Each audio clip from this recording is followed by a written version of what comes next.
Ready బాబు. Ram life లో ప్రేమ పెళ్లి ఏదైనా సరే అది నాతోనే మొదలవుతుంది, నాతోనే ఎండ్ అవుతుంది. ఏ రిలేషన్షిప్ అయినా మనం కలిసే పర్సన్ బట్టి డిపెండ్ అయి ఉంటుంది, రైటా రాంగా అని. I think he is the right person.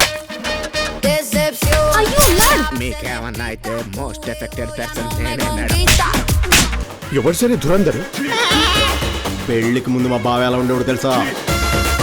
మగాళ్ళ ముందు మాసే కావచ్చు, కానీ ఇక్కడ ఉన్నది ఇద్దరు ఆడాలు. ఇక లాభం లేదు లీలా, ఇద్దరికి నిజం చెప్పేస్తాను. నీకు పెళ్ళైనా సరే నాతో అలా ఉన్నావంటే బాలా మనకి డిస్కనెక్ట్ అయ్యి హార్ట్ఫుల్గా ఇష్టంతోనే నాతో కనెక్ట్ అయ్యావా? అన్ని రకాలుగా బాగానే చూసుకుంటున్నా కదా, నేనుండగా నీ లైఫ్ లోకి ఇంకో అమ్మాయి ఎందుకు వచ్చింది?